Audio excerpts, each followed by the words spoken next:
Hello friends, आप सब कैसे हैं। आई होप आप सब अच्छे होंगे। मैं पंकज पटेल एक बार फिर से आपके अपने यूट्यूब चैनल एबीपी विद्या मंदिर पर आप सबका स्वागत करता हूं।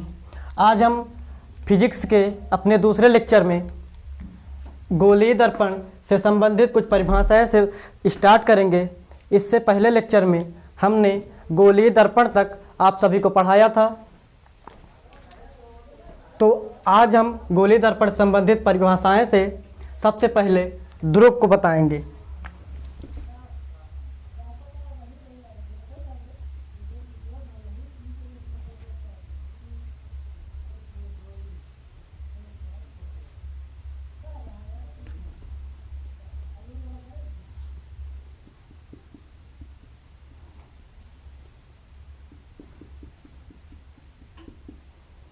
ये अवतल दर्पण, ये उत्तल दर्पण।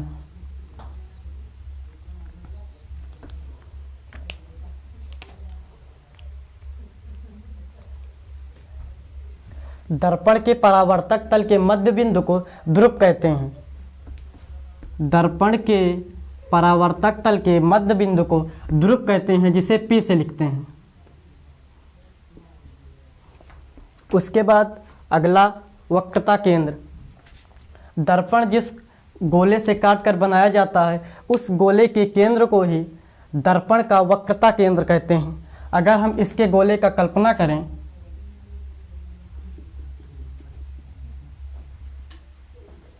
यह गोला कुछ ऐसा रहा होगा, यह गोला कुछ ऐसा रहा होगा, इसका कोई केंद्र रहा होगा, इस गोले का भी कोई केंद्र रहा होगा। दर्पण जिस गोले से काटकर बनाया जाता है उस गोले के केंद्र को ही दर्पण का वक्रता केंद्र कहते हैं, जिसे C से लिखा जाता है। अब वक्रता त्रिज्या। दर्पण जिस गोले से काटकर बनाया जाता है उस गोले के त्रिज्या को ही दर्पण की वक्रता त्रिज्या कहते हैं, जिसे R से लिखा जाता है।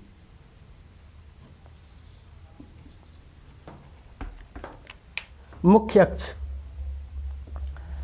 दर्पण के ध्रुव तथा वक्रता केंद्र को मिलाने वाली रेखा मुख्य अक्ष कहलाती है।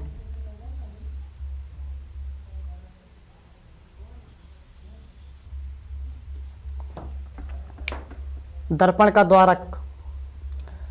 दर्पण के परावर्तक तल के व्यास को ही दर्पण का द्वारक कहा जाता है। यह पूरा व्यास है, यही दर्पण का द्वारक कहलाता है। इसमें भी ये पूरा दर्पण का परावर्तक तल के व्यास है, यही दर्पण का द्वारक कहलाएगा। अब बात आती है मुख्य फोकस की। मुख्य फोकस दर्पण के ध्रुव तथा वक्रता केंद्र के मध्य बिंदु को मुख्य फोकस कहते हैं, जिसे F से लिखा जाता है।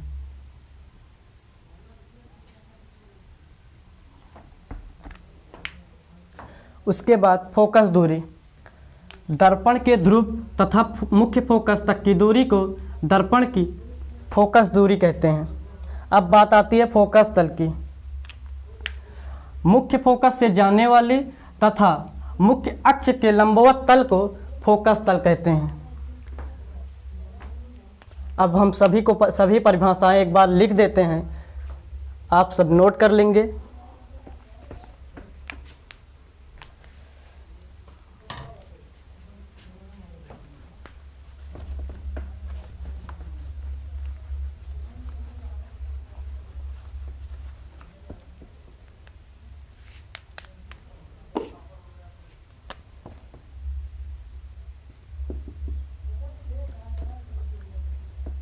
दर्पण के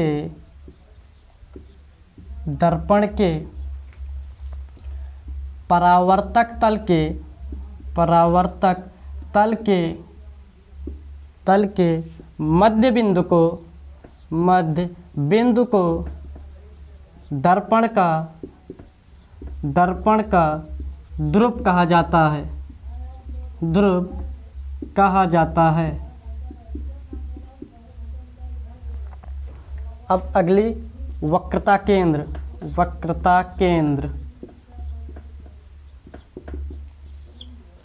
दर्पण जिस गोले से काट कर बनाया जाता है उस गोले के केंद्र को ही दर्पण का वक्रता केंद्र कहते हैं। दर्पण जिस गोले से काट कर बनाया जाता है, जिस गोले से काट कर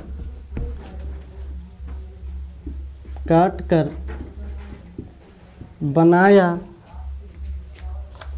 जाता है उस गोले के केंद्र को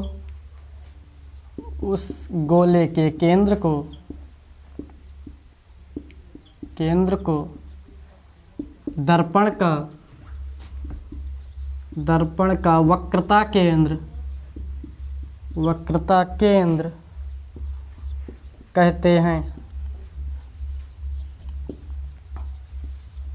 अब बात आती है वक्रता त्रिज्या की। जैसा कि हमने पहले ही बताया था, एक बार फिर से आप सबको बताते हैं। दर्पण जिस गोले से काट कर बनाया जाता है उस गोले की त्रिज्या दर्पण की वक्रता त्रिज्या कहलाती है।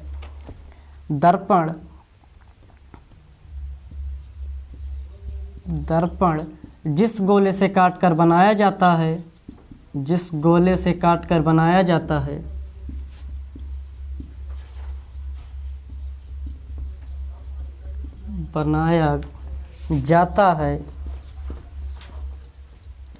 उस गोले की त्रिज्या दर्पण की वक्रता त्रिज्या कहलाती है।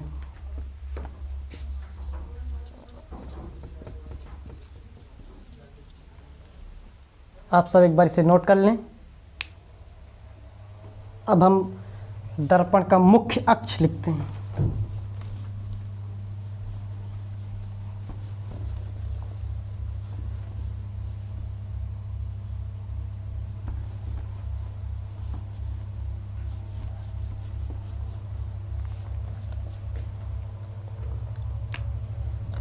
मुख्य अक्ष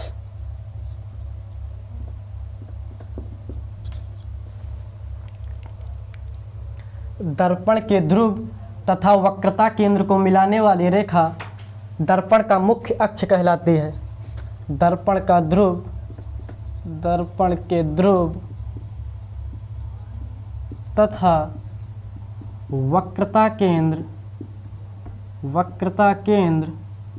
को मिलाने वाली रेखा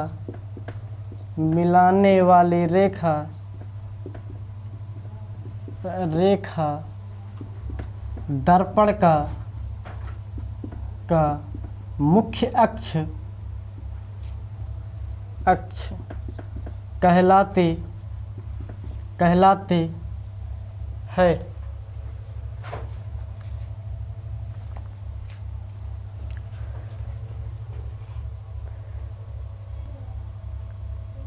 मुख्य अक्ष के बाद अगली हेडिंग दर्पण का द्वारक।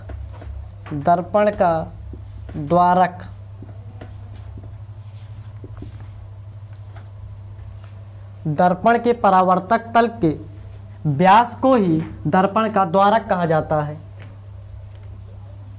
दर्पण के परावर्तक तल के व्यास को ही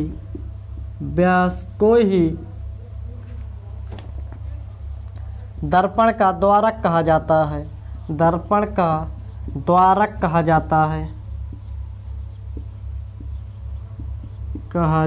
है। अगला फोकस।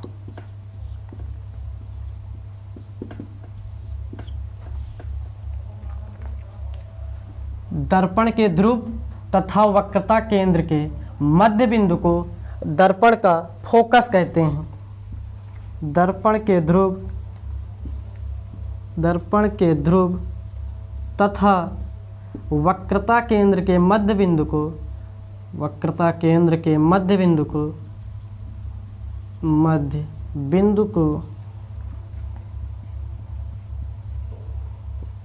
को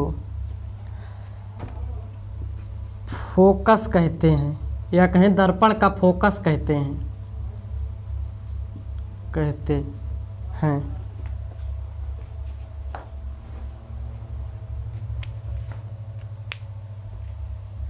अब अगला फोकस दूरी।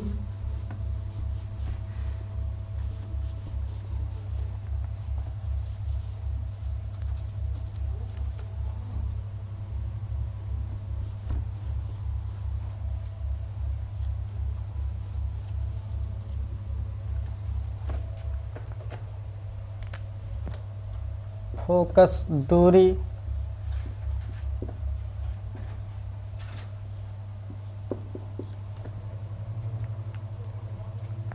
दर्पण के ध्रुव तथा फोकस तक के बीच की दूरी फोकस दूरी कहलाती है।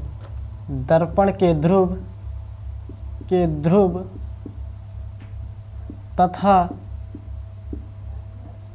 फोकस के बीच की दूरी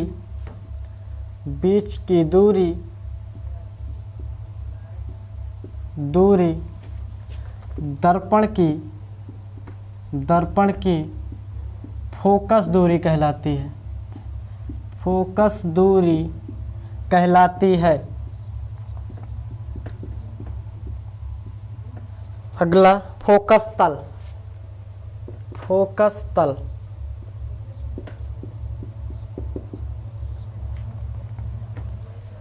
मुख्य फोकस से जाने वाली तथा मुख्य अक्ष के लंबवत तल को फोकस तल कहा जाता है।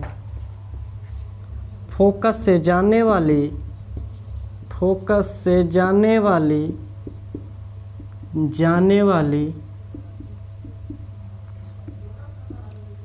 तथा मुख्य अक्ष के लंबवत तल को फोकस तल कहा जाता है।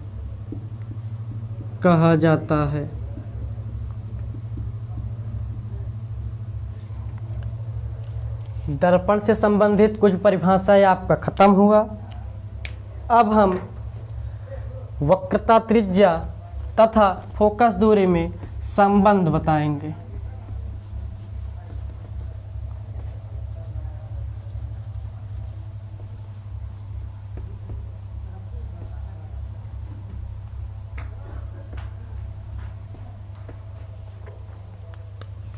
वक्रता त्रिज्या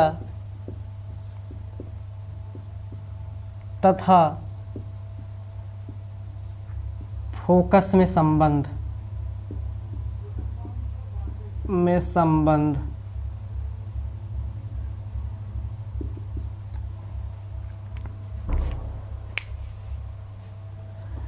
मुख्य फोकस या फोकस वक्रता त्रिज्या की आधी होती है। आइए हम आपको दिखाते हैं। जब वक्रता केंद्र तथा ध्रुव के बीच की दूरी के दर्पण के वक्रता केंद्र तथा ध्रुव के मध्य बिंदु को फोकस कहते हैं। यानी यहाँ से यहाँ तक की दूरी एफ है और फिर वक्रता केंद्र तथा फोकस तक के बीच की दूरी भी एफ होगी। यानी आर बराबर 2f। इस फिगर से हमें समझ में आता है कि r बराबर 2f, तो इससे सिद्ध होता है कि वक्रता त्रिज्या फोकस दूरी की दुगनी होती है। f बराबर r/2, या स्मॉल में ही इसे लिख लेते हैं, r/2 या r बराबर 2f। यही वक्रता त्रिज्या तथा फोकस दूरी में संबंध है। अब हम आइए इनकी चिन्ह परिपाटी समझ लेते हैं।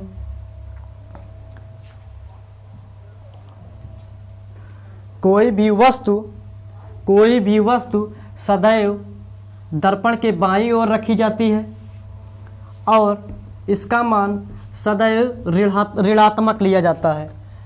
यानी कि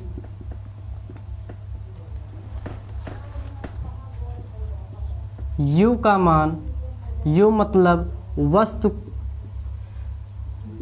वस्तु की दूरी u बराबर वस्तु की दूरी सदैव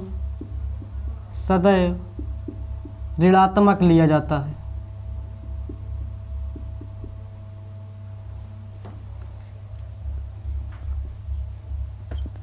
तथा v का मान v बराबर प्रतिबिंब की दूरी जिसका मान निगेटिव तथा पॉजिटिव दोनों होता है।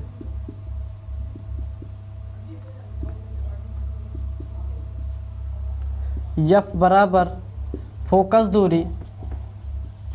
दूरी जिसका मान भी निगेटिव तथा पॉजिटिव दोनों होता है।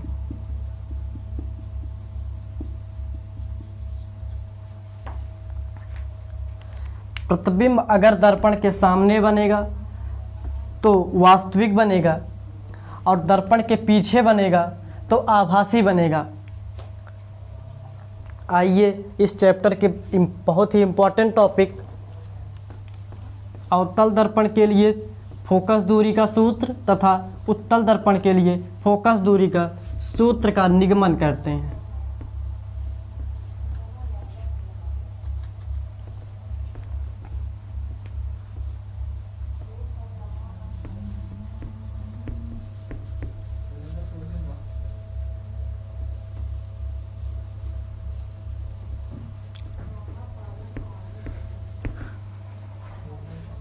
सबसे पहले अवतल दर्पण के लिए फोकस दूरी का सूत्र। अवतल दर्पण के लिए फोकस दूरी का सूत्र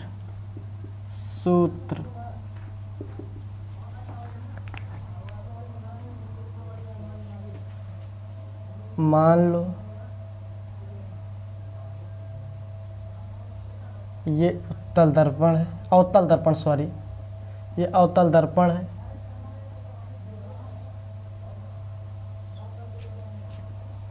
अवतल दर्पण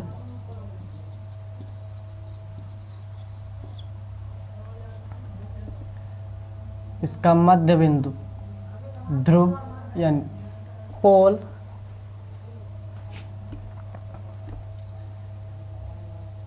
यहाँ वक्रता केंद्र, बीच में फोकस का कोई मतलब नहीं, यहाँ फोकस नहीं लिखेंगे।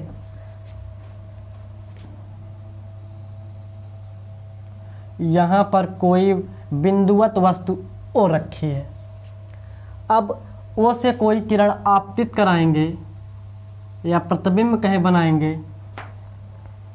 जैसा कि कक्षा 10 में आप सभी ने कोई प्रमेय पढ़ी होगी, एक प्रमेय वृत्त की प्रमेय। अगर नहीं पढ़े या पढ़े भी हैं तो एक बार हम बता देते हैं। मान लो कोई वृत्त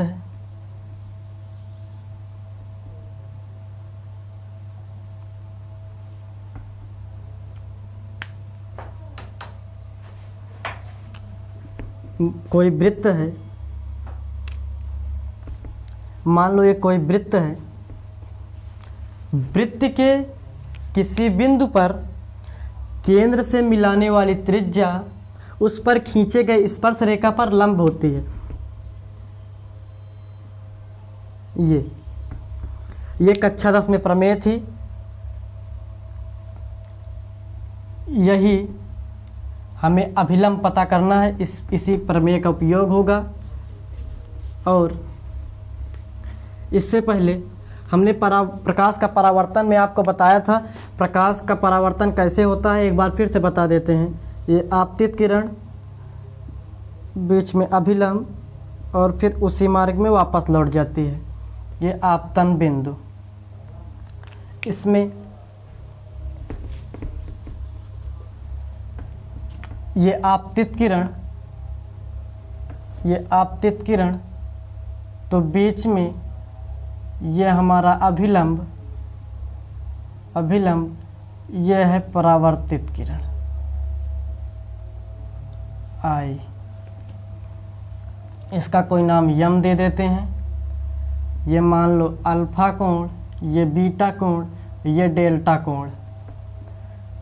आपतित किरण तथा अभिलंब के बीच बना कोण आई और ये कोण आर। यह है वस्तु की दूरी, बाईं तरफ है, निगेटिव में लेंगे। ये वक्रता त्रिज्या, वक्रता केंद्र, निगेटिव में लेंगे। ये प्रतिबिंब की लंबाई, निगेटिव में। अब त्रिभुज यम ओ सी में, त्रिभुज यम ओ सी में लेने से पहले हम आपको बता दें, एक त्रिभुज का प्रमेय रहा होगा जिसमें बहिष्कोण, कोई बहिष्कोण मतलब कोई भी एक भुजा का बढ़ा दें, बढ़े हुए भुजा का कोण इन दोनों कोणों के योग के बराबर होता है। मान लो ये ए है, ये बी है, तो ये ए प्लस बी होगा। अब त्रिभुज यम ओ सी में, त्रिभुज यम ओ सी में बहिष्कोण, बहिष्यकोण, इसमें बहिष्कोण कौन सा है? त्रिभुज यम ओ सी में बहिष्कोण बीटा, बीटा बराबर ये और ये, इन दोनों का योग ही होगा बहिष्कोण हमारा बीटा। आई प्लस अल्फा, आई बराबर beta minus alpha, equation number first. अब त्रिभुज यम आई सी में, यम आई सी में बहिष्यकोण,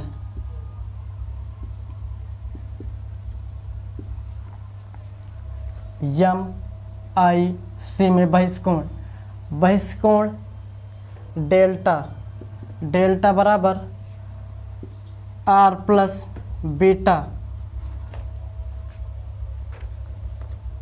आर बराबर delta minus beta, equation number 2। परावर्तन के द्वितीय नियम से, परावर्तन के द्वितीय नियम से, द्वितीय नियम से, परावर्तन का द्वितीय नियम क्या है? आपतन कोण और परावर्तन कोण सदैव बराबर होता है। कोण आई बराबर कोण आर से।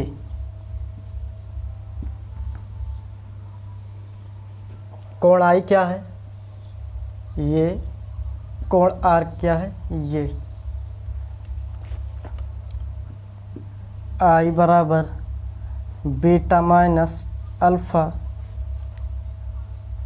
पूरा ऐसे लिख देते हैं साफ साफ। Beta minus alpha is equal to delta minus beta, beta plus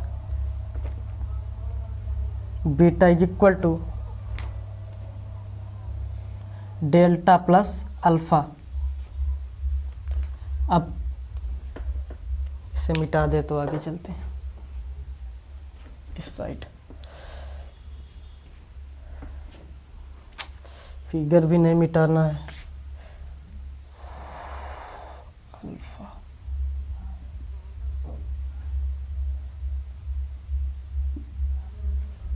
figure भी नहीं मिटाना, कहाँ लिखे? मान लो इससे मिटाओ।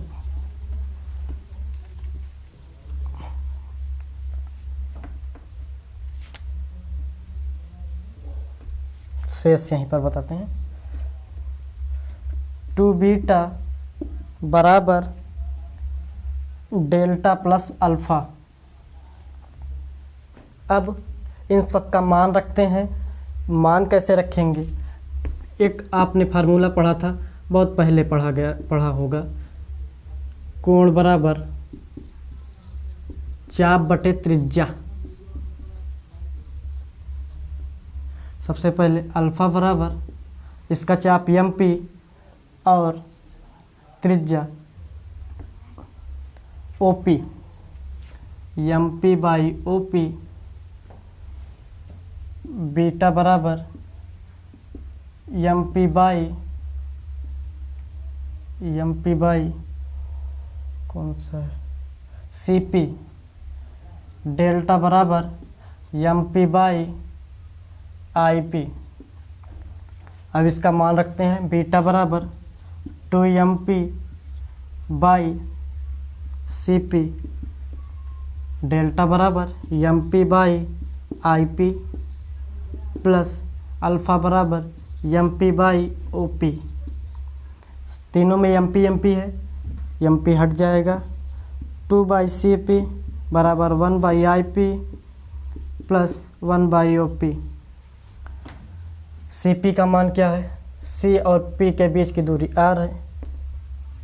2 बाई R बराबर 1 बाई IP।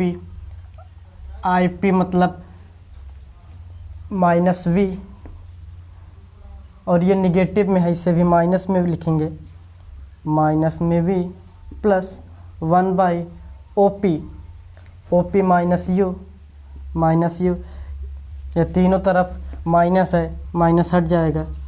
2/R बराबर 1/V प्लस 1/U। R बराबर आप पहले से ही जानते हैं 2F, क्योंकि R बराबर 2F, यहाँ इसका मान रख देते हैं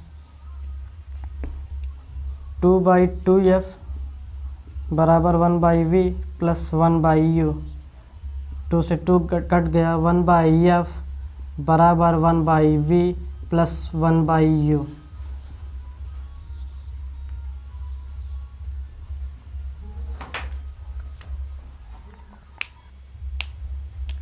तो अवतल दर्पण के लिए फोकस दूरी का सूत्र का निगमन हमने कर दिया। 1/F बराबर 1/V प्लस 1/U।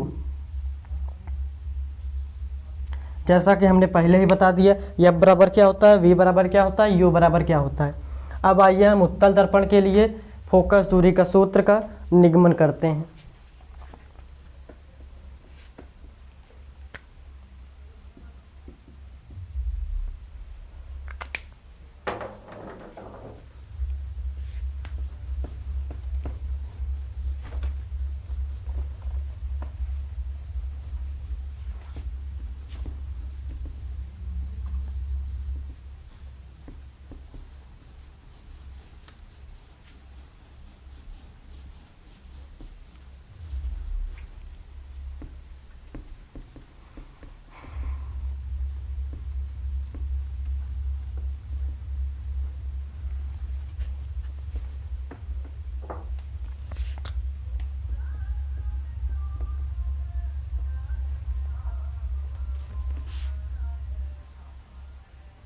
ये कोई उत्तल दर्पण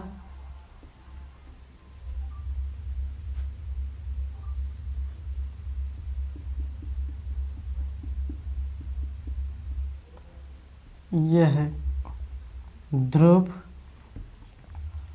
ये वक्रता त्रिज्या C,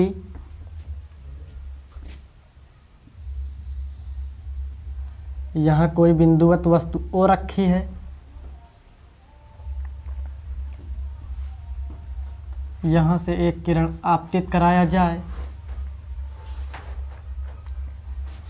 तो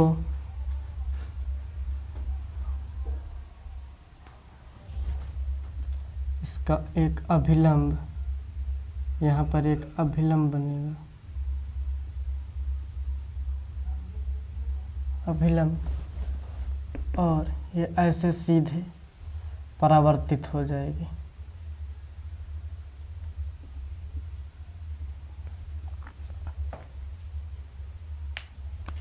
आपतन कोण, आपतित किरण तथा अभिलंब के बीच आपतन कोण I, अभिलंब तथा परावर्तित किरण के बीच बना कोण R। जैसा कि आप सभी ने पहले ही पढ़ा होगा, शीर्षाभिमुख कोण, शीर्षाभिमुख कोण के तहत ये भी आर हो जाएगा। ये कोण आर, ये मान लो अल्फा कोण, ये बीटा कोण, ये एक बार फिर से डेल्टा कोण। इसको मान लेते हैं कोई भी बिंदु यम। त्रिभुज यम ओ सी में, त्रिभुज यम ओ सी में ये और ये, इन तीनों में ये बहिष्कोण आई होगा। ये बढ़ाई हुई भुजा है। त्रिभुज यम ओ सी में बहिष्कोण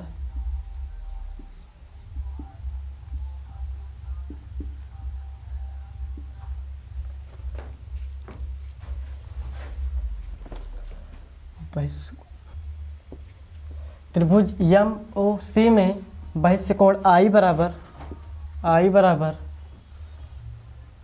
अल्फा प्लस डेल्टा।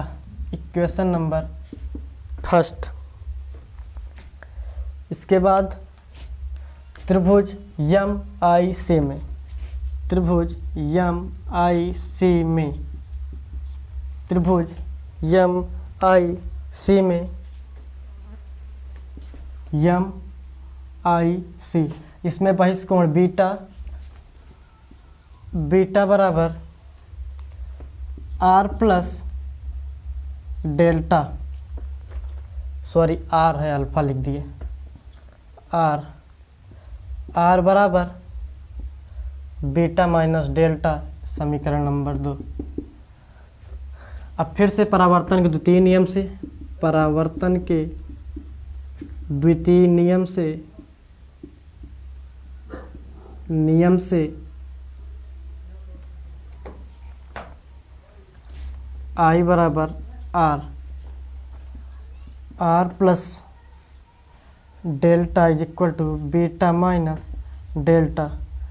तो डेल्टा प्लस डेल्टा बराबर beta plus alpha, two delta बराबर बीटा प्लस अल्फा।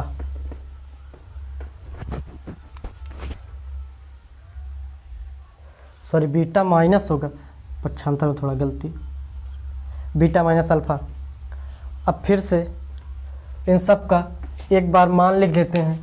अल्फा बराबर कोण बराबर चाप बटे त्रिज्या से, कोण बराबर चाप बटे त्रिज्या,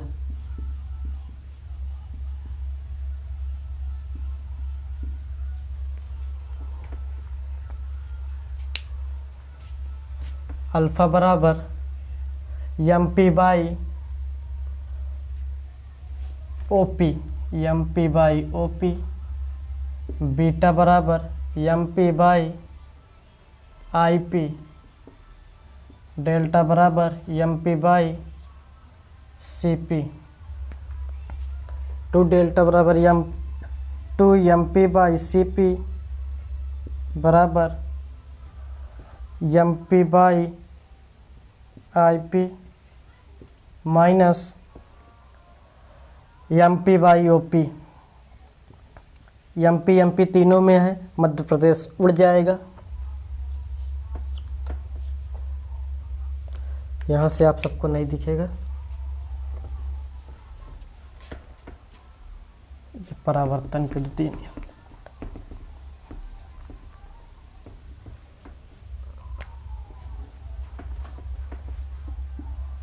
टू अपान सी पी बराबर 1 upon I P minus 1 upon O P. अब इसका मान लिख देते हैं। ये minus u minus plus v, उसके बाद ओ पी, ये plus R, C P 2 by R बराबर 1 बाई आई पी। इधर प्रतिबिंब ये है माइनस 1/- का u। पहले ही आप जानते हैं r बराबर 2f 2/2f बराबर 1/v minus minus plus 1/u। 2 से 2 कट गया, 1/f बराबर 1/v प्लस 1/u। हमने उत्तल दर्पण के लिए भी फोकस दूरी का सूत्र का निगमन कर दिया। यह है फार्मूला।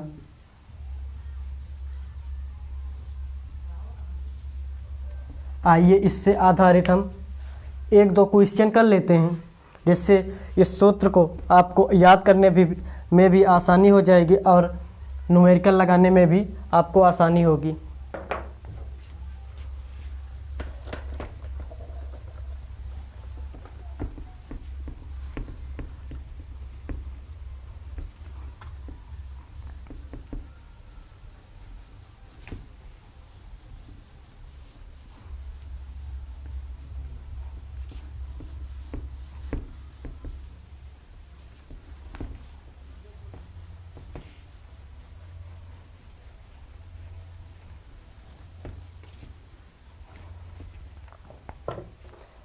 आप सबके सामने एक क्वेश्चन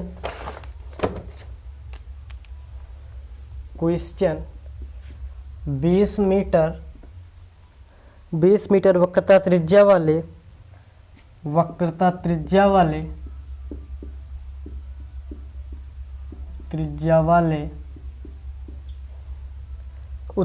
उत्तल दर्पण की ओर मुख्य अक्ष पर जाते हुए एक वस्तु मुख्य अक्ष पर जाते हुए एक वस्तु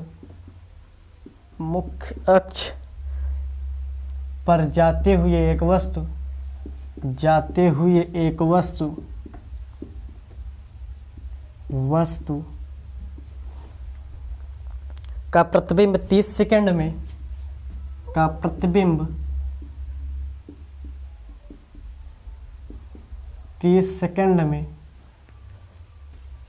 25/3 मीटर से 50/7 मीटर तक खिसक जाता है। वस्तु की चाल किलोमीटर प्रति घंटे में क्या होगी? वस्तु की चाल किलोमीटर प्रति घंटे में क्या होगी?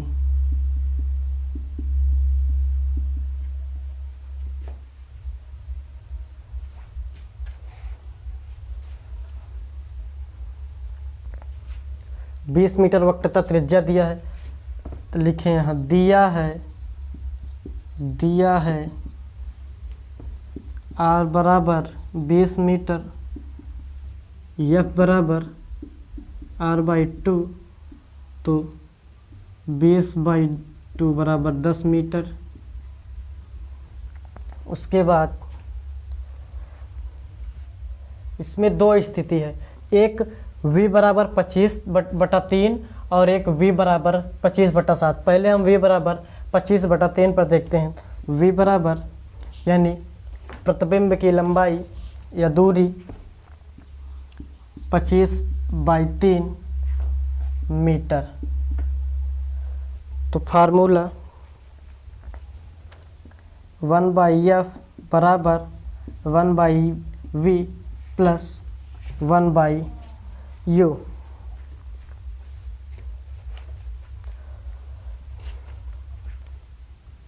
One by 10 equal to 3/25 plus 1/u। अब 1/u इक्वल टू 1/10 माइनस 3/25।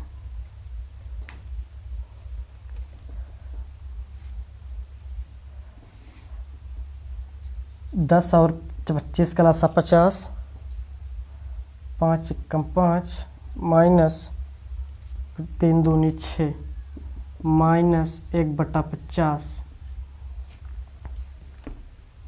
तो u बराबर -50 मीटर। आप इतना नोट कर लें।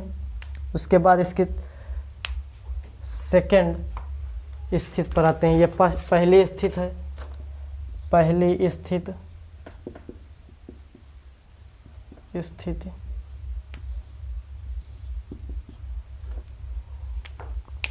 अब दूसरी स्थिति।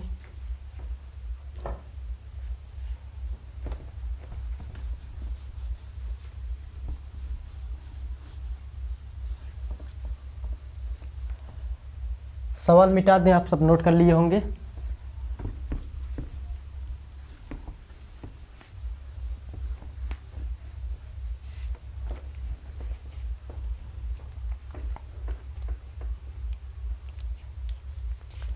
दूसरी स्थिति के लिए v बराबर 50/7 मीटर।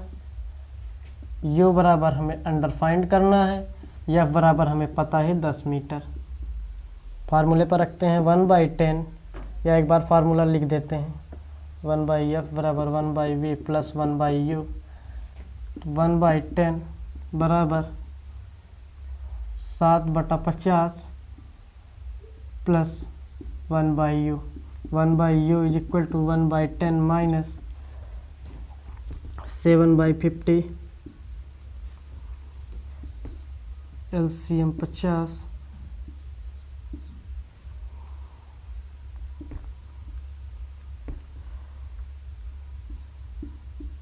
Minus 2/50, 25 minus 25। u बराबर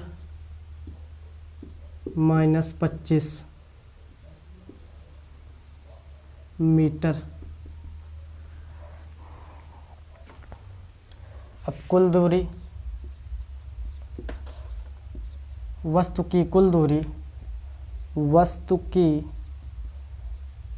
कुल दूरी बराबर 50 मीटर। 50 माइनस 25 मीटर बराबर 25 मीटर। अब हमको इसका 4 किलोमीटर प्रति घंटे में बताना है,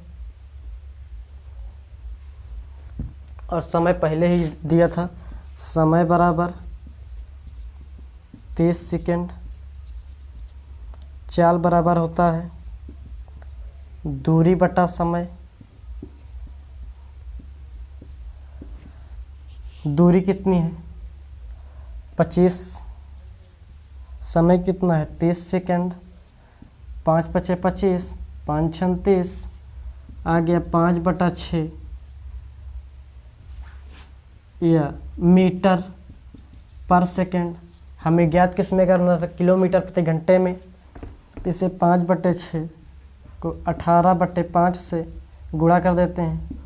5 से 5 कट गया, 6 × 3 = 18, 3 किलोमीटर प्रति घंटा। यही आंसर हो जाएगा। आज की वीडियो को यहीं तक रखते हैं। नेक्स्ट वीडियो में 1-2 सवाल और देख लेंगे। उसके बाद रेखीय आवर्धन के सूत्र का निगमन करेंगे।